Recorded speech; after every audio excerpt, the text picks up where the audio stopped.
This is Galatians chapter 6, verse 2. And here the writer, the Apostle Paul, inspired by the Spirit, gives us an instruction. And he says, I want you to carry each other's burdens. Okay.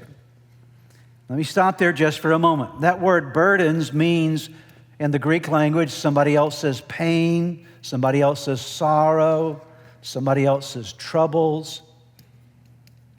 There are a variety of words that can be used there. I don't have time to go on, but you get the idea.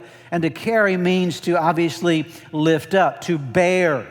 Going back to the imagery I used a moment ago, like the soldier in the battlefield picking up that soldier who's been wounded. Carry each other's burdens. Now, here's the part that I'd never seen before. Notice what it says next. Why don't you read the rest with me?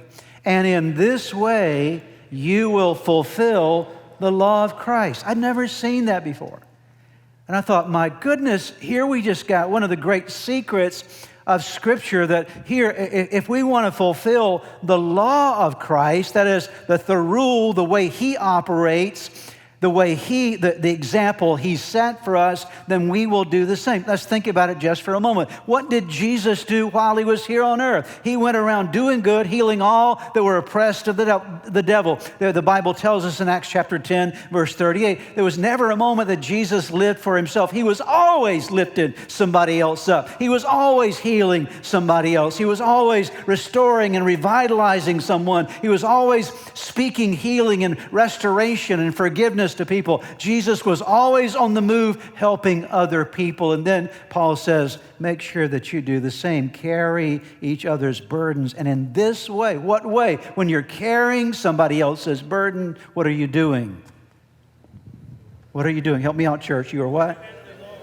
You're fulfilling the law of Christ. That's pretty powerful, is it not? Take a look at these verses. Philippians 2:4, not looking to your own interest, but each of you to the interest of others. Not looking to your own interests, but each to the interest of others. Here we have it in Romans chapter 15, verse 1.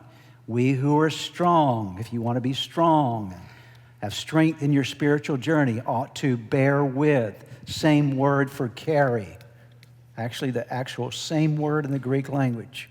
Carry the burdens, the pain, the problems, the difficulties. We who are strong ought to bear with the failings of the weak and not to please ourselves. I will tell you that when you and I make the decision to help other people, I promise you, you'll build resilience into your own life. You always get bigger. You always get better. You always get stronger when you help somebody else on their journey.